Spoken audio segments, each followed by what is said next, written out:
बिस्मिल्लाहिर्रहमानिर्रहीम, अस्सलाम वालेकुम। Welcome to literature with WB। और आज की हमारी वीडियो का टॉपिक है एमिली डिकिंसन की एक poem because I could not stop for death.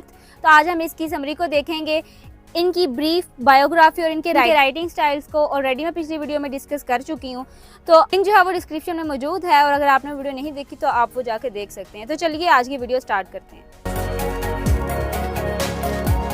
इस पोएम के इंट्रोडक्शन की बात करें, एमिली डिकिंसन की एक मेजर वर्क माना जाता है और ये पब्लिश हुआ था 1890 में और ये वर्क इनका पब्लिश करवाया था इनकी सिस्टर ने। इस पोएम के थीम्स की अगर बात करें तो इस पोएम के थीम्स थे डेथ और उसकी कैरेक्टरिस्टिक्स। तो वही हम आगे देखते हैं। इनकी जो पोएम है because I could not stop for death, Emily Dickinson की एक मोस्ट सेलिब्रेटेड पोएम में से है और ये कंपोज हुई थी 1863 के अराउंड और इसको पब्लिश करवाया गया था 1819 में।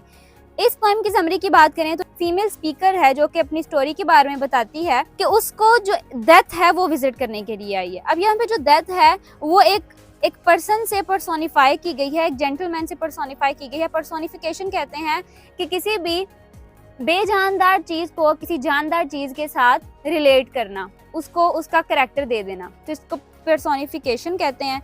तो इस पोएम में पर्सोनिफिकेशन का और सिंबोलिज्म का बहुत ज़्यादा इस्तेमाल किया गया है और ये पेपर पॉइंट ऑफ व्यू से भी आपसे क्वेश्चन पूछा जा सकता है कि इस पोएम में पर्सोनिफिकेशन किस तरह से यूज़ हुई है और साथ में सिंबोलिज्म का क्या किरदार है। तो ये मैं आगे आपको इसके बारे में मजीद बताऊंगी कि सिंबोलिज्म के बारे में भी और पर्सोनिफिकेशन के बारे में भी। अभी जो डेथ है जो कि एक जेंटलमैन से पर्सोनिफाई की गई है, वो उसको एक कैरेज में लेने के लिए आते हैं और वो उस कैरेज में बैठ जाती है और उसके बाद उसको पास्ट सिंबोलिज्म से और थोड़ा जो लाइफ के डिफरेंट स्टेजेस हैं उनके बारे में वो बताते हैं और ये जो सफ़र जो एंड होता है वो उसकी ग्रेव पे जाके ख़त्म होता है। इसकी पहली 4 लाइंस का मतलब जो है वो ये है, because I could not stop for death, यानी कि मैं मौत के लिए खुद को नहीं रोक सकती, तो इसलिए वो जो मौत है यानी कि जो काइंड पर्सन है यानी मौत, वो मुझे खुद लेने के लिए आ गई, वो मुझे खुद स्टॉप करने के लिए आ गई और उसने मुझे अपनी कैरेज में बिठाया जिसमें कि मैं और वो थे और साथ में हमारे इमोर्टैलिटी थी। इसमें जो कैरेज के सिंबल यूज हुआ है ये एक सिंबोलिज्म है, ये सिंबलाइज किया गया है journey from life to death. और उसमें जो डेथ है वो खुद एडमिट करती है इस बात को कि ये लड़की यानी कि जो स्पीकर है, फीमेल स्पीकर है, वो तो मेरे लिए खुद को नहीं रोक सकती थी लेकिन मैं खुद आ गया इसको लेने के लिए। नेक्स्ट जो इसकी 5 to 8 लाइंस हैं उनमें फीमेल स्पीकर है वो कहती है कि ना तो मुझे इतनी जल्दी थी, ना तो मैं जल्दी में थी और ना ही ये काइंड पर्सन जो जेंटलमैन यानी कि डेथ, ना ही उसको कोई जल्दी थी। मैंने अपनी तमाम जो अपना काम है और जो अपनी प्लेयर है उसको पीछे छोड़ दिया सिर्फ और सिर्फ इसकी जेंटलमैन की नेचर की वजह से, कि जो इसने रिस्पेक्टफुल इसकी नेचर है, सिर्फ और सिर्फ इसकी वजह से मैंने अपने आराम को और अपने काम को छोड़ा और इसके साथ चल दी। उसके बाद 9 to 12 लाइंस की बात करें तो इसमें कहते हैं कि हम एक स्कूल के पास से गुजरे जहाँ पर के जो बच्चे हैं वो एक सर्कल अरेंज कर रहे थे, यानी कि एक सर्कल में अरेंज हो रहे थे और वो अपनी ब्रेक टाइम में खेल रहे थे, यानी कि एक सर्कल बना के वो खेलने की कोशिश कर रहे थे। उसके बाद वो फील्ड्स के पास से गुजरे जो कि क्रॉप्स का, अनाज के जो खेत थे उनके पास से गुजरे जो कि उन्हें घूर रहे थे। अब ये जो है इसकी 12 वाली लाइन है, वी पास्ड द सेटिंग सन।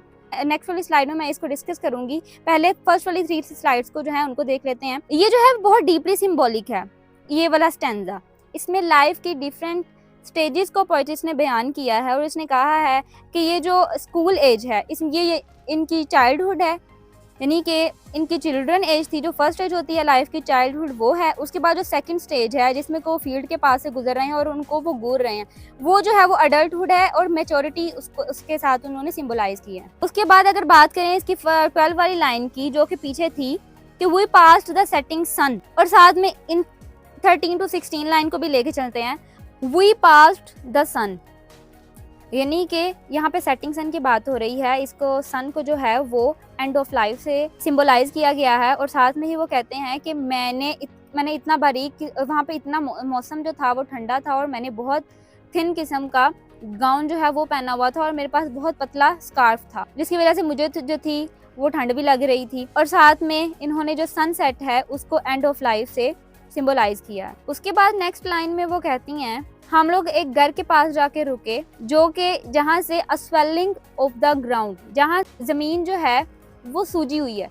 अब इसका क्या मतलब है, यहाँ पे ये बात कर रहे हैं कब्र की, एक ग्रेव की, क्योंकि जब कब्र बनती है तो उसके ऊपर जो है वो मिट्टी आ जाती है, तो ऐसा लगता है ज़मीन वहाँ से सूजी हुई है। तो उसकी बात कर रहे हैं कि वो कब्र के पास आ गए और यहाँ पे इन्होंने उसको जो इसकी जो कब्र की जो उस घर की मतलब कब्र की जो रूफ थी वो भी उन्हें ठीक तरह से जो थी वो दिखाई नहीं दे रही थी, क्योंकि उसकी जो सीलिंग थी वो भी ग्राउंड में थी। उसके बाद वो अपनी लास्ट लाइंस में कहती हैं कि सेंचुरीज गुजर गई हैं मुझे यहाँ पे लेटे हुए, यानी इस कब्र में मुझे लेटे हुए, लेकिन मुझे ऐसा फील हो रहा है कि जैसे एक दिन गुजरा है या एक से भी आधा दिन गुजरा है। और मुझे जो है वो वक्त याद आ गया है कि जब मैंने घोड़ों के सर को देखा था और जो मौत के जो घोड़े हैं उनको बनाया ही इसलिए गया है कि वो इस डायरेक्शन में आए, यानी कि मौत की तरफ आए। तो इन्होंने अपनी इस पोइम डेथ के बारे में बताया और साथ में इमॉर्टैलिटी के बारे में बताया और लाइफ के डिफरेंट सिंबल्स के बारे में भी, नेचर से रिजेंबल करके किस तरह से पहले उन्होंने चाइल्डहुड को बताया, उसके बाद उन खेतों को उन्होंने मैच्योरिटी के साथ रिजेंबल किया एंड देन उन्होंने सनसेट को लाइफ ऑफ द एंड करार दिया। तो ये थी सारी इस पोइम की समरी। अगर वीडियो पसंद आई हो तो लाइक करें, चैनल को सब्सक्राइब करें। तो इंशाल्लाह मिलते हैं नेक्स्ट वीडियो में। अल्लाह हाफिज़।